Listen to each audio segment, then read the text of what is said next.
Russia has witnessed an exodus unlike any in modern Europe. Over 1 million of its brightest minds, from scientists to IT experts and academics, have fled. No other European nation in recent history has lost so much of its educated elites so quickly. The first wave began immediately after the full-scale invasion of Ukraine on February 24, 2022, with around 650,000 to 700,000 Russians estimated to have emigrated. The most popular decisions were, of course, countries offering visa-free access to Russian citizens. Around 110,000 Russians migrated to Armenia, 80,000 to Kazakhstan, and an estimated 74,000 to Georgia. Some European states also hosted Russian emigres. Germany hosted 36,000, and Spain received around 16,000 people. The United States was also one of the most popular destinations, with over 48,000 Russians migrating into the country. But what's more alarming is the concentration of these emigrants. From the report, The Exodus of the Century, a new wave of Russian emigration by Vladislav Inozemtsev, 80% of the new Russian emigrants are college-educated, compared to less than 30% of the general Russian population.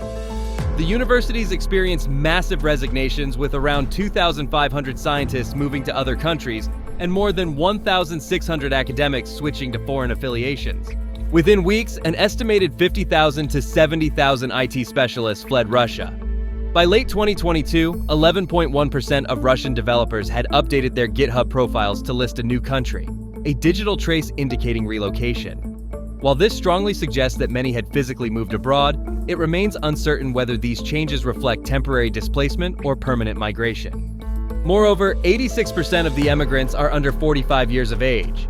This could have serious long-term implications, such as the loss of the most productive workforce, worsening demographic decline, and an innovation collapse. What makes life abroad worth more than the country they once called home? Let's discuss the Russian government and its emphasis on suppressing anti-war protests.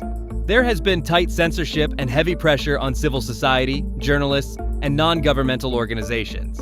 Most people fear discrediting the Russian army due to extrajudicial punishments. This could range from dismissals from work, family intimidation, and denial to issuing official documents. There have been around a total of 20,081 detentions for anti-war stands from February 24, 2022 to February 17, 2025, with a documented 18,900 arrests. Moreover, harsh laws were also implemented. Russia's Criminal Code Article 280.3, enacted on March 4, 2022, as part of a package of war censorship laws, criminalizes public actions aimed at discrediting the use of the Russian armed forces.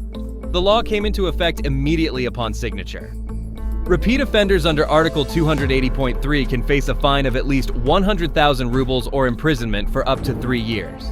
If aggravating factors are present, such as causing public disorder, harming people or property, or abusing an official position or media platform, the crime is considered more serious, and the prison term can extend to 5 years. One of the major cases was that of Moscow's Krasnoselsky District Municipal Deputy, Alexei Gorinov. He was arrested on April 26, 2022, for spreading knowingly false information, and was sentenced to 7 years in prison on July 8, 2022. The cause for this? He criticized holding a children's drawing contest and dance festival while Russian troops were invading Ukraine. He said children were dying, called the war an act of aggression, and used the word war rather than Russia's preferred term, special military operation. Another case is that of artist Alexandra Skochelenko from St. Petersburg. In March 2022, she replaced supermarket price tags with anti-war messages about war crimes to draw attention to Russian military actions. She was detained on April 11, 2022, and charged under the Criminal Code of Article 207.3 for public dissemination of knowingly false information about the military. On November 16, 2023, she was convicted and sentenced to 7 years in prison. Her health condition deteriorated while in detention. She had no access to adequate food prescribed for health reasons and was repeatedly denied visits to doctors for at least 2 weeks following her arrest. During her trial, the presiding judge denied her breaks for food and visits to the toilet. Amnesty considers Skochelenko to be a prisoner of conscience. In its first year of implementation, there were already around 5,800 known cases of offenders of Russia's Criminal Code Article 280.3 of discrediting the military across the country. On September 21, 2022, the Kremlin announced the partial mobilization drive of reservists and there was a second wave of massive flights. Young professionals, especially military-age men, fled to avoid conscription or being forced into supporting the war. Kazakhstan, Georgia, Finland, Armenia, and other neighboring states experienced a drastic increase in Russian citizens attempting to cross their borders. The president of Kazakhstan, Kassym-Jomart Tokayev, was sympathetic to the Russian people. He said in a statement, "Russians are forced to leave because of the current hopeless situation. We must take care of them and ensure their safety." According to Kazakh law, Russian passport holders can remain in Kazakhstan visa-free for up to 30 days. Beyond that period, Russians should either apply for a visa extension or else they may face fines per day for overstaying or be detained or deported. Other consequences of overstaying would be being barred from re-entry to the country. But not all neighboring states are as welcoming as Kazakhstan. Numerous Baltic nations impose strict regulations regarding admission. The Latvian Foreign Minister Edgars Rinkēvičs announced that humanitarian or other visa types would not be issued to Russian citizens seeking asylum. On top of the mass exodus, Western sanctions slammed shut Russia's doors to global research, technology, and markets, draining not just its economy, but its brightest minds. Universities lost international grants. The Skolkovo Institute of Science and Technology, Skoltech, a joint Russian-MIT project backed by millions of dollars, was dissolved almost overnight. The funding dried out, and the institutional structure that founded cross-border collaboration, shared research labs, and the exchange of personnel was shut down. Russia's share of global scientific publications dropped sharply after 2022, signaling a retreat from the global research community. Russia's post-2022 brain drain caused major firms to lose global clients, which greatly altered the IT sector. What was once among the most dynamic in Europe is now crippled by a shortage of skilled developers.